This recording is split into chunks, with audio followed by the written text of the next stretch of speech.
Hey guys, I'm here at Harkins. Dude, I got invited to a super special screening of Project Blue Book. They're giving us free stuff, free drinks, free food. It's about to start. If you don't know about Project Blue Book, it's about the secret UFO stuff, the government held back and all that. And then after, they're doing a question and answer session about the Phoenix Lights. So this is going to be awesome. It's me and Joel from GoneWithTheTwins.com. I'm going to try to get as much info as I can because all this stuff is pretty sweet. It's brought to us by the History Channel, so I'm super stoked on that. So I hope you guys enjoy, and I'll be back. Hey guys, welcome back to Economics and Comics. So today it's just me and Joel from the better twin anyway. The better, yeah. He's my Pokemon buddy, but don't tell anybody.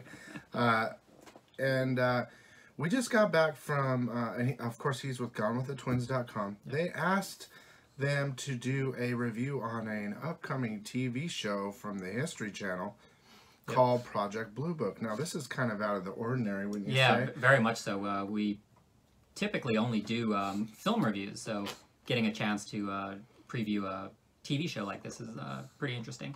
And what's really cool about this is that it's so far in advance, because this show, Project Blue Book, which is done by the History Channel and A&E, doesn't come out until January 8th. That's when it premieres. So this is quite an advanced preview for you guys. And they were really persistent about it too, from what you were saying. Yeah, they really wanted movie. Well, I was very shocked that the theater was absolutely packed. It was packed.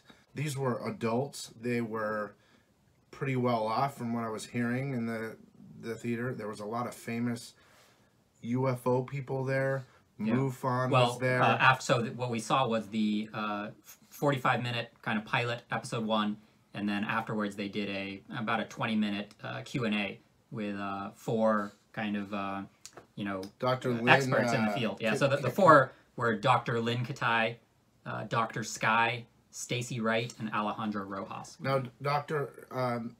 Lynn Katai, she's famous for the Phoenix Lights. She kind of put her career up in the air when she said, I saw it, and she's been fighting for it ever since. There's been a lot of weird issues there. But anyway, they have an embargo on this, and they have said we are allowed to do it. And this is till January. Yeah. We're allowed to do it but we can't give any spoilers. Yeah. So we don't give spoilers anyways, but sometimes I might so no accidentally letting anything slip. I'll let him kind of take the lead at first, so I know what the boundaries are. Because sometimes, well, actually, was very unfamiliar with this whole UFO culture, so it's kind of an interesting first look for me into because I had never even heard of Project Blue Book until this screening came about. And what it is it's I have it written down here. From 1952 to 1969, it was this top secret government program, basically to try and explain and debunk any UFO sightings. And so of course, when he told me, because he always tells me every week, these are the movies. Oh, we got this TV show called Project Blue Book. I pretty much crap my pants because I love that stuff, and I love the History Channel, and I love all those channels that I love UFO stuff and all that. I feel like I've seen a couple things in my lifetime, and this was to meet some of the people there. For me, was like going to Comic-Con. I love comics too. It was the same thing though. I was like in awe, and I knew a lot of stuff. Funny enough, I knew more than most people there when I was talking to some of the people. So I guess that, but yeah, we can't really say much. We can say what it's kind of like, though, right? Yeah, well, the basics, the show stars Aidan Gillen, who is most famous for Game of Thrones. Littlefinger. Yeah. But he's also done, he's gone into a great films and everything, too. But yeah, I think he's actually one of the strongest points of this this series, is because he's such an accomplished actor. He's really great in this role. He is playing, as I've got it written down here, Dr. J. Allen Hynek, who is the real life. This is all based on. It's all based on true events. True events, yeah. And he's the professor. I believe he was from Ohio, from a university there. But he was in charge of astrophysics, and then the government, or basically the Air Force, recruited him to try and debunk these UFO sightings. They wanted something. Is this a spoiler? No, this is a fact. No, I mean, you can see it on the trailer. Yeah, they wanted someone to come in and someone that has notoriety, I guess. Someone that understands science and all these other things to come in and investigate with an Air Force captain. Yes, that's played by, what did here we got? Michael Malarkey is the actor. And I gotta admit, this Air Force guy, I mean, he fit the role perfectly. Yeah. You think he was a fly boy. He's playing the skeptic. Yeah, very, I don't even know if he's actually playing a skeptic. Yeah. He's just doing what he's told to do. Yeah. And that's the whole thing about Project Blue Book, people, if you don't know already. It's a secret. These are secrets. These are secret, and they try to debunk everything. All the different events that happened since Roswell till, what was the last? 40s to 50s and whatever. But yeah, 1969 is when it shut down. And actually, after that, was this other MUFON. group, so now, I don't know how much of what they're saying is true, because they were there, and I know some about MUFON. I don't know if it exactly started in 1969 after this thing started, but I know MUFON is a UFO network. Yeah, they're a giant organization. So basically, for those that don't know, and I didn't know this, when you see a UFO or have some strange sighting like that, most people call the police, they call the military, and then those people don't investigate. They transfer it to this MUFON network. So now, that's what they were telling us after in this talk session. What I'm going to do after this review is I'm going to go ahead and add that. It's going to be a long review, but you're going to get 20 solid minutes of interview with these people after the show. It doesn't really have anything to do with the show. It's more about all the different organizations and stuff like that. But they did imply that after Project Blue Book shut down, which was a secret thing, I feel like they implied that it wasn't a secret, and it was. But then MUFON took over. The thing is, we all know, if you know and you like UFOs, you know about the organization. If not, check into it. But it's a collaboration of people and things. They also implied that don't call the police, don't call the Army, don't call us. That they're going to transfer it to us anyway. Well, they're the ones that take it seriously and want to investigate those kind of things. And I just honestly have a hard time believing that that's true. I'm not that they transferred to MUFON. MUFON's a separate organization, from what I know. I'm nothing against them. I'm glad they exist. But, if something happens, report it regardless. I don't care who it is to. But, now in these days, cameras. I mean, we got movie phones. I'm doing it right now.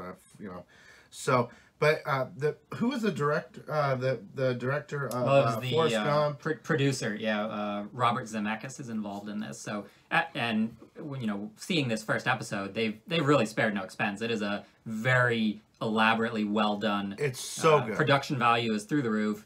And because this takes place in like the 50s, basically, 1952 is when it started. They've recreated the cars and the sets, and there's one sequence where they go into an old, like a perfume shop. And everything's recreated, and it's really impressive, the production value. So I mean, like he's saying, it's that good.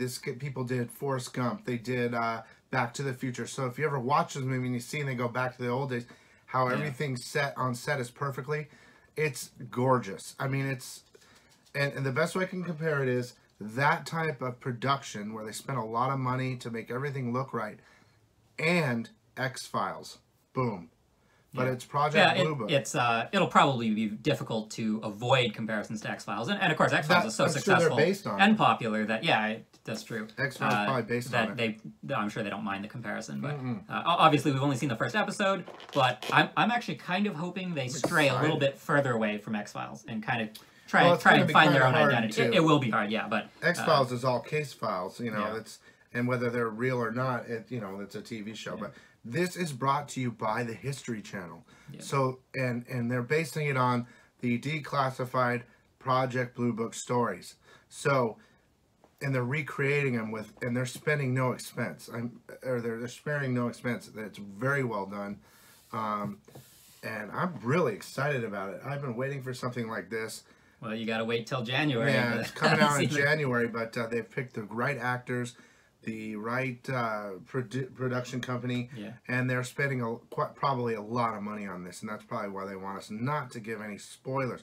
And we weren't planning to anyway. We really try not to do that, but Mike's not here, so we'll just Photoshop him in later. Yeah, but when he told me it's a TV show, Project Blue Book, and I'm like, oh my gosh. And then he said a possible Phoenix Light thing after. I was like, oh my, you have no idea. So I was so happy. I really enjoyed it. Yeah. Well, one of the things that you'll see after in the when the panel speaks it's kind of interesting the way they portray the Dr. Hynek. There's some differences. Yeah, because initially, from what they said, he was not, completely disbelieved. No, he wanted to bring the truth, but now they're saying... but now, as the cases go on and the more and more evidence he sees, he ended up starting to kind of do a full circle and change his mind. It's very interesting, and I don't think it all has to do with UFO either. It's not. No. That's why I'm saying it's very related to X-Files. Yeah, well, they are, because they're bouncing around. In the trailer, you can see they are going to investigate several different cases, and I think they're going to touch upon all the really famous ones that... I think so, too. I mean, everything in that Project Blue Book was classified and a secret and all that, so it's really interesting. I'm really excited about it. I've been waiting, and the History Channel does... I love the History Channel. Well, it's an interesting subject to finally reveal, because a lot of people probably don't know anything about these things. So, well, at least I didn't. I agree. I agree with you, but I think a lot of people. I think it might be 50-50. I think we're in an age where a lot of people are more curious about all that stuff. Well, I think a lot of people just assume the X-Files is based on complete fiction, and so yeah, and it is. But so this is more. I think this is kind of fascinating that it's based on reality, and they're taking real cases. Yeah, whether they're real or not, this show will peer into that, and it'll, I mean, I can't keep going back to. I keep going back to X-Files. Yeah, and I mean, again, and then the other. Yeah, and it's a comparison that is both good and bad. because obviously X-Files was super popular. So if this is the next X-Files, that's great for it. Yeah. I think it's the next X-Files based on true stories that are out of that book. And I think a lot of you guys that are believing the possibility of, life somewhere else, this is it. And it's History Channel. They did it so good. It's not just like a normal History Channel thing where they kind of recreate stuff or kind of talk about it. I mean, they immerse you fully into the actual recreation of events, and then the story of the guys investigating it, and how the military is kind of the watching over everything. But I really loved it for TV, and he never does TV shows, so this is a first, I think, for you. Maybe you've done a couple. Actually, I don't think I've ever done a review for a TV show. This is a first for him. Yeah, I think this is the first. And I was glad that he got to kind of be introducing stuff that he kind of doesn't, well, from what he's told me, doesn't know. Well, as an outsider, of somebody who doesn't know very much about UFO culture, they did a great job of keeping it entertaining. You're intrigued. They do a good job of that's what they're doing. That's what they got. They draw you in, and they want to keep you around, so you want to see the next episode. And their cast of. The cast they put together is incredible, so it's going to be really good. So I'll go ahead and we'll end this here. Again, go to but right after this, it's not going to end. You're going to have about 20 minutes of the interview that they did. I recorded it all. Might be a little bit jumpy, but I'm sure you'll be able to hear it well and enjoy. And thanks again for taking me. That was sweet. Oh yeah, they gave us free popcorn and free drinks. That was a bit. They never drink popcorn. They always sit there and they write on their little pads. And I'm in the middle, like the movie fan, And they're like, see, that's one thing I don't. I'm getting a lot of feedback from the different movie reviews, and I want to cut this short. But what I don't think some of you are realizing is that these guys are real movie critics. They're not going in there. I mean, I'm sure you're fans of certain things. Yeah. But they're looking at the way the movie is. Yeah. Well, I mean, one of the things that maybe people don't realize is that Mike and I see well over 300 movies a year. And at that level, you do have to kind of look deeper because, you see so many movies that you get jaded for sure because there's so many that are similar, so much repetition in film. So you definitely have to look deeper to try and find something new, find something fresh, especially to talk about. So so their eye is different than mine looking at a movie. I mean, I understand where they're coming from and all that, but my idea is now next time I get Mike over here, I think I'm going to do an interview just on these guys. I know it sounds funny, but I think that it's important that you understand what they did to get to where they are. What entails. I mean, it's a movie critic. Oh yeah, they just go yes or no. It's not. It's quite detailed and very interesting to me and maybe to you guys. So I hope you guys enjoyed this. Thanks again. Yeah, thank you for Go having to me. gonewiththetwins.com and check out this 20-25 minute panel. It was it was originally designed as like a Q&A, but it was really kind of these specialists in the field. Yeah, and then you'll know them. If you like this type of stuff, you'll know who they are. So I hope you guys enjoyed, and we'll see you next time. Bye-bye. Hi, I'm a medical doctor and also one of the key witnesses to what's become hailed as one of the most witnessed, most documented, most important mass anomalous sightings in modern history, called the Phoenix Lights. And for anybody here that hasn't heard about it, on March 13th, 1997, while thousands of people were looking up at the sky for a glimpse of the Hale-Bopp comet, they also caught a glimpse of Mile. And we just learned recently from Peter Davenport, the head of the UFO Reporting Center, National UFO Reporting Center in Seattle, from thousands of reports that have been gathered the last 22 years, that one of these formations of either lights, orbs, and they were talking about orbs in the movie, and it's interesting that it was also talking about the triangle formations. There were also craft from 1 mile to 8, according to him, 8 miles wide. There is so much more to the story, and if anybody's interested in learning more about the Phoenix Lights, certainly take a peek at the Phoenix Lights Network website. There's lots to explore and consider. We also have an event in March around the anniversary at the Scottsdale Harkenshay Theater with speakers, and we're also getting into not only the hard data, which the data speaks for itself, and if you look on the website, the photos and a 12-year study of the different craft and so forth. There is so much to learn about this phenomena, and what's interesting is that not only is it happening worldwide, but it's been happening for centuries. And there's also people right here on this panel, which I would really recommend all of you to look into. Certainly Dr. Sky is such an authority on so much of this data, but also Arizona MUFON, Phoenix MUFON, with Stacy, you'll hear more about that.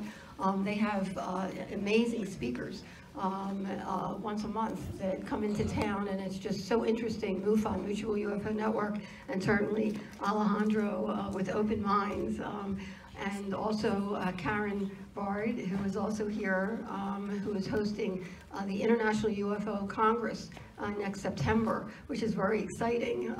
So there is so much. You were so fortunate to have so many people that are not only into the topic and really serious and scientific and want to learn more about it. And I'm very impressed with what I just saw today, actually, because another important thing is there has not been one report of harm, threat, or abduction associated with the Phoenix Lights event.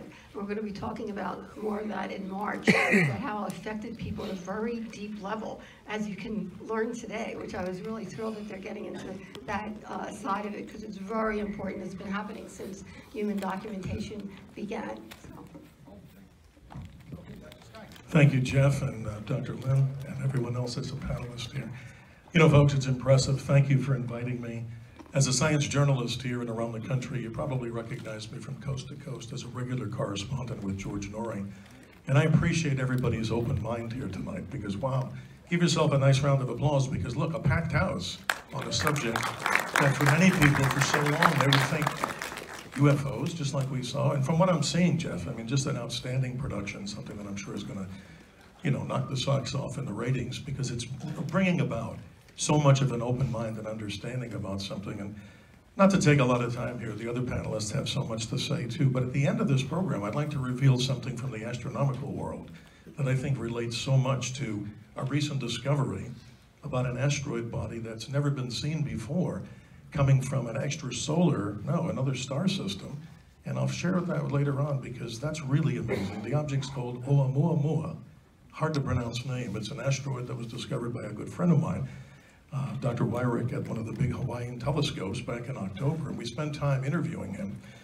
But all I can say to you folks is, coming from the New York area and spending a lot of time in the journalism world and television and radio, you know, we had the worst skies in the world in New York, as you can imagine. If you're from any big city, you know that even the Phoenix Lights and the lighting of Phoenix, I should say, we're the 5th largest city in America, as you probably know. But the problem that I've always had, and don't, you know, hopefully you'll give me an opportunity to explain this. Dr. Lynn knows this. At one time, she and I would probably disagree on a lot of things, but over the last decade, I definitely have a more open mind on this subject than I've had before. One of the most amazing times I had, and this goes back very briefly to interviews that I did in college, I had Dr. J. Allen Hynek as a guest. And in that interview, I can share this with you, I wish I could replay it, but time wouldn't permit. He basically, as you know, was the debunker, as you're getting the theme from this, this particular movie and documentary. But at the end of his life, he became so much the opposite, as you'll probably see in greater detail. Hard to know that. Many people don't know he passed away here in Scottsdale in 1986. And his legacy, that if it can be one, and it sure is great, that he, of course, being a scientist, knows that even 10% of the sightings that you think that are out there that cannot, easily be explained as planets or comets or something, still remain in the most amazing unknown category. And I leave you, as we get to introduce the rest of our wonderful panelists, with one story that really compelled me. Back in 1967, one of the most amazing sightings, and for all of you fans of this subject, you probably know this, but for people who are new here, you may not know this. In 1967, Malmstrom Air Force Base, Captain Silas wrote a book, and this particular book is called Fated Giant. I recommend you take a look at this. In the military, a fated giant is when a nuclear weapon system goes offline, inexplicably. And the short story tonight is this. Out of the sky comes these blue balls of light, traveling in that, erratic manner that no normal aircraft could ever do. And Captain Silas was head of the military police there, and all of the police officers around the base were noticing that these particular objects were now hovering over what? Nuclear-capable missiles, like Minuteman missiles, in the ground. And you know what those are for, obviously for strategic defense. What happened in the shortest possible way is that those blue lights went over each and every one of those silos and shut down an entire nuclear weapon system. And when the folks who actually worked on this, people from Honeywell and the big, defense contractors, they were amazed. They looked at the bottom of those missile silo, the launchers, and the cables would probably be 2.5 feet wide. You imagine the power that those things require? They were all melted. So the point is, when those lights took off, that's not something from the Soviet Union then or something like that. Totally an amazing thing. Check out Captain Silas. Check out Fated Giant. That one really riveted me. But again, heard here on KTAR with the Dr. Sky Show around the nation with George Noory Television. And I'm here with you. And I want to thank you all for inviting me. Jeff, thank you. Thanks for coming.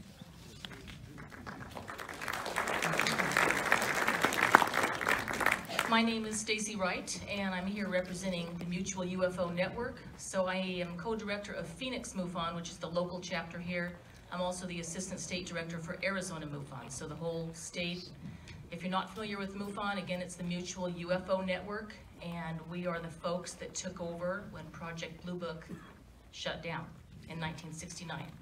So we've been doing that job for quite a few years, and what MUFON does is we are the largest reporting agency in the world. When you see something in the sky and you need to report it, MUFON is the people you report these things into. Because, as you probably heard, you might be able to think you're going to report it to the police or the airport tower or someone else like that, but they're not going to take your report. They're going to refer you to MUFON. So we're the people that do the job there for you. We have field investigators across the world that get out there and find out maybe what it isn't, what it is, but they'll get to the bottom of things, and they always come up with a case disposition for you. So that's what we do, and the film looks amazing. I think it's going to explain the story beautifully. Terrific.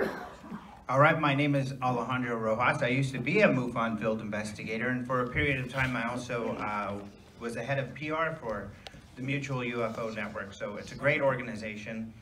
Definitely look into it, and Arizona has one of the best chapters throughout the whole country, and many people in the leadership of the organization agree with that.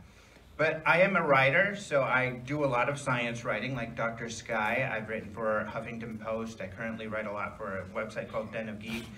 And I also write about UFOs. And I have a website, openminds.tv, where I have a podcast. And I write about these topics on a regular basis and talk about them. I've interviewed everybody here, several times.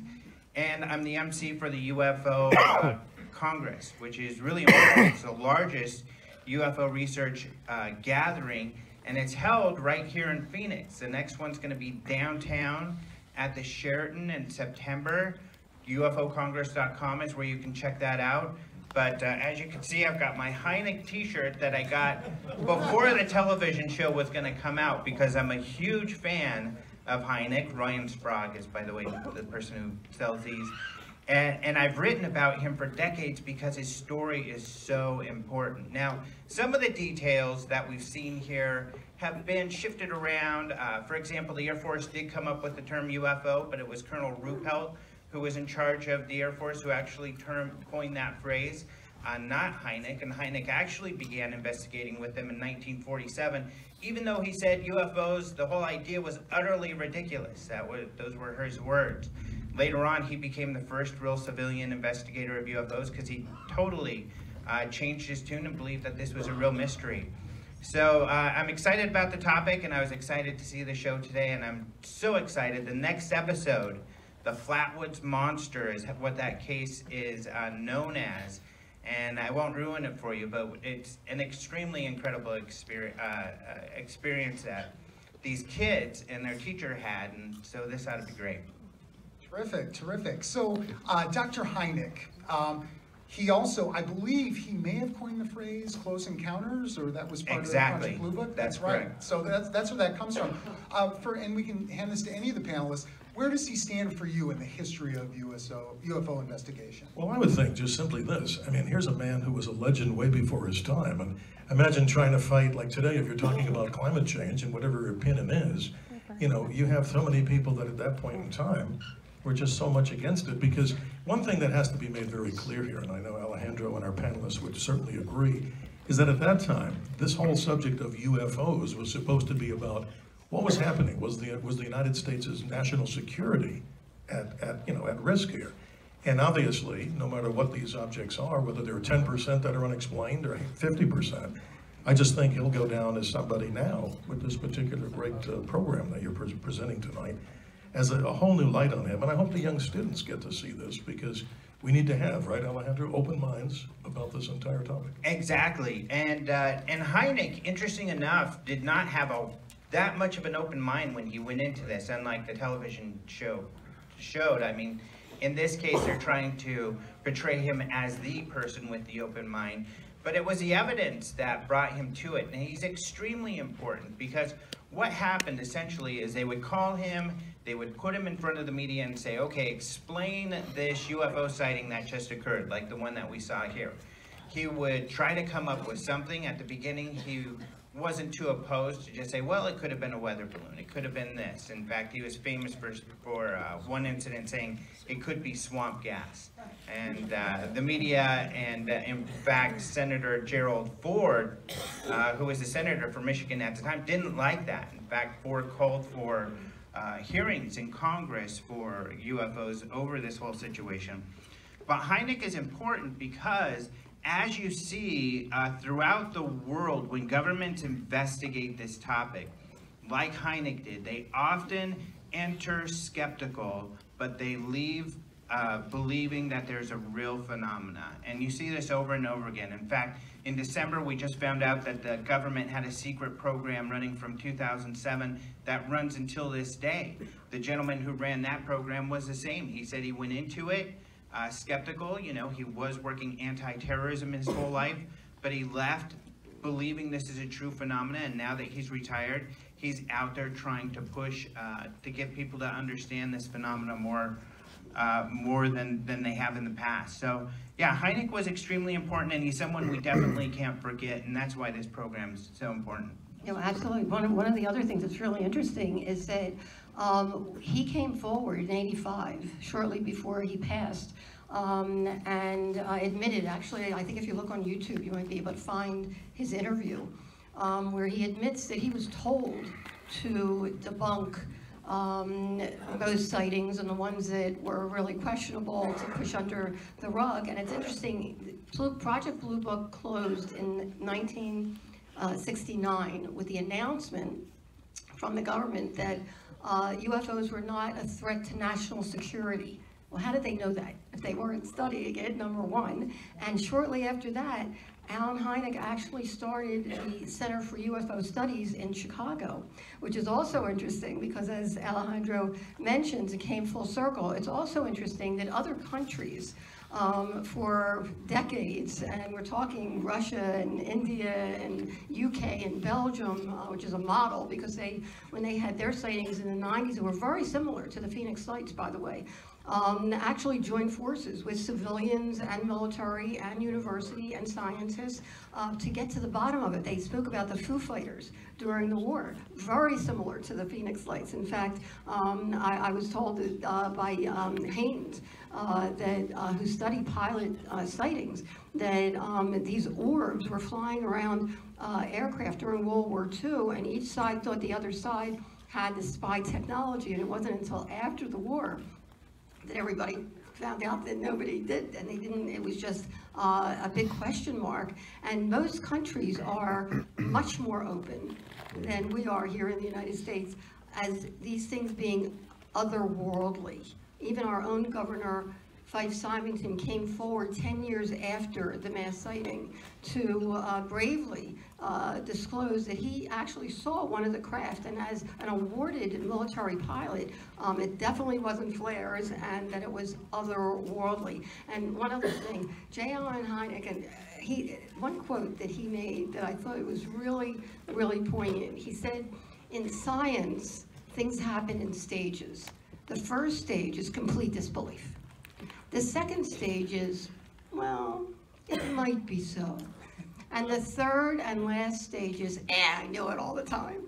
And I think we're getting closer. The Phoenix Lights is a large part of that, and I hope that people will check out the Phoenix Lights Network website and join us in March, and certainly MUFON, because there's so many great speakers that speak on this, and open minds as well, that we are getting closer and closer, if you have an open mind and an open heart, to just look at the data.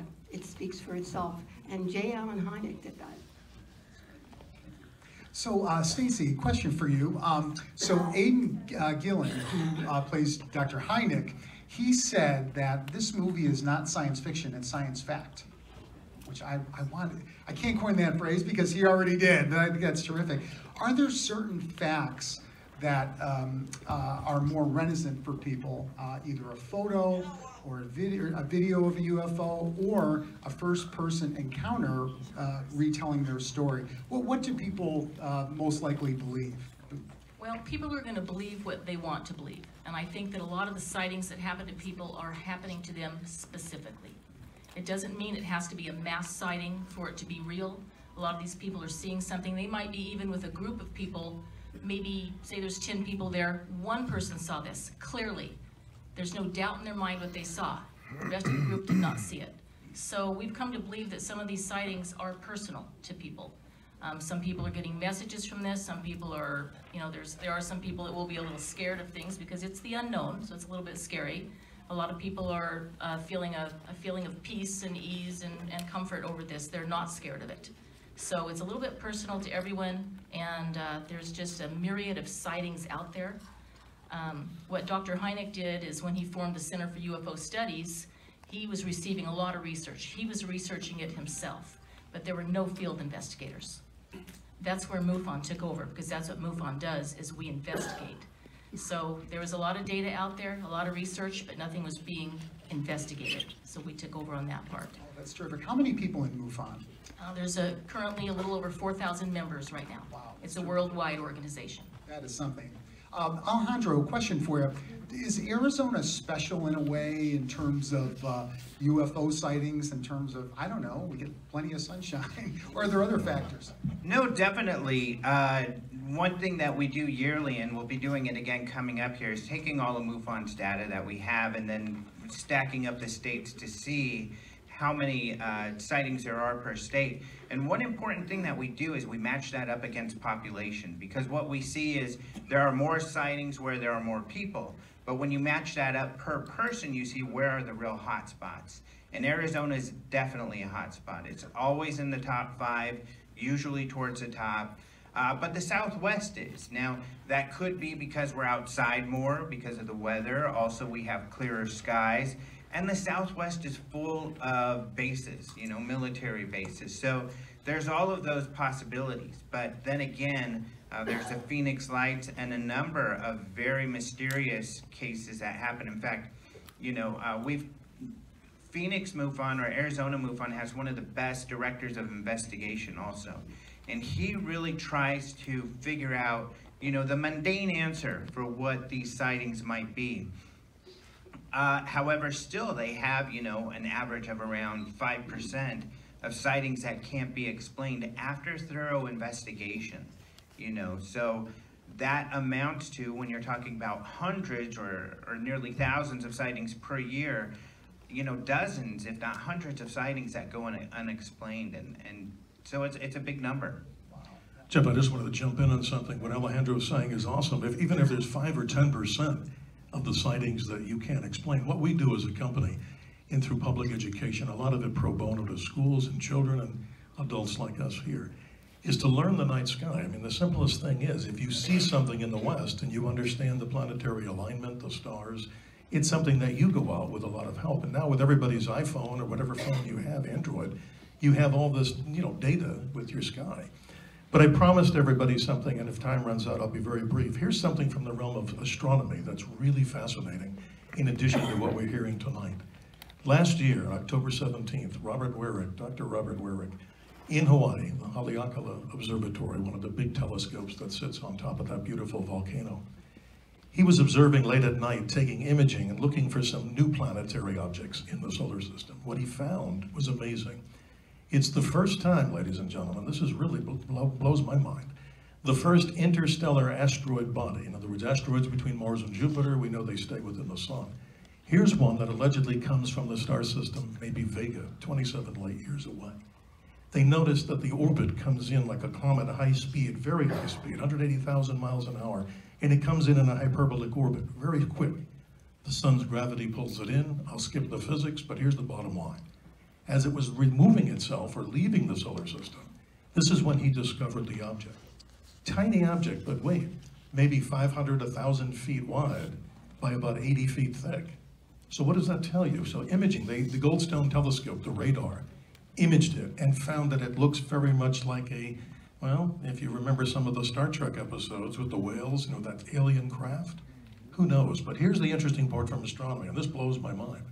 When any object recedes from the solar system, what happens? It slows down. What they just talked about 2 weeks ago, and we talked about it on Coast with George, this object, ladies and gentlemen, I'll say it twice, is accelerating. So what does that tell you? What could it be? The Oumuamua in Hawaiian, and I can't speak it properly, forgive me if I've bastardized the pronunciation, but it means scout. So think about that. The first time in our history, the recorded history, we have an object that is not from this star system. It's deep red in color, and the astronomers bounced radar off it to see if there's any signals coming back. But what the heck is it if it's accelerating from the solar system? That's my story. Absolutely. It's pretty cool. That's terrific. Now, we only have about a minute left, but I'd like to get Stacy and Dr. Kitayan really quickly. So maybe about 20, 30 seconds. Stacy, what does Project Blue Book mean to you? Project Blue Book was the trial of finding out what was going on with all of these sightings. They were trying to find something, they were trying to debunk it mostly. It was something that they'd tried before with Project Sign, then Project Grudge, finally Project Blue Book.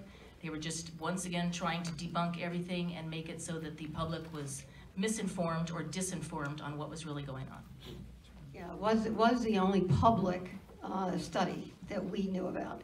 And there were other studies, and two things on behalf of Stacy and Alejandra. As far as Arizona goes, and I have to say I've learned so much about the indigenous connection, indigenous people connection, especially in Arizona, which is so fascinating when you look into not only petroglyphs on South Mountain and the stories, and they welcome them, and the Hopi have actually protocols to invite these other worldly beings in and feel that they come to give knowledge and comfort and inspiration. I mean, that whole side of the story is really fascinating, and we do have many indigenous cultures right here in Arizona. The other thing that Stacy mentioned, which is really important too, is everybody comes from a different background, from a different upbringing, from a different worldview. Some people can't deal with this topic. Some people don't want to, and that's okay. That's okay.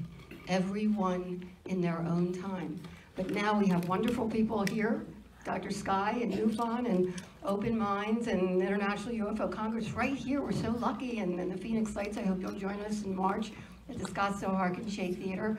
But if you're interested, there is information out there now to really learn and grow and really learn what's really happening out there, because it's a wondrous universe that's happening, and it's all just coming in. And this show alone, I think, is going to really, really help open that up for all of us, don't you think? I wanted to mention one more thing. Join us for Coast listeners for Alien Snowfest up at Big Bear in California in January. It's going to be a great time. If you like snow and if you want to learn more about these subjects, we'll be talking about it on Coast to Coast. Thank you. All right. So, folks, what we'll do, we're out of time, but we can continue this discussion out in the lobby, not in the hallway, but in the lobby, if our panelists are willing to stick around and talk to folks, you can get your questions in. But hey, thank you for coming. Oh yeah, we've got a raffle, that's right.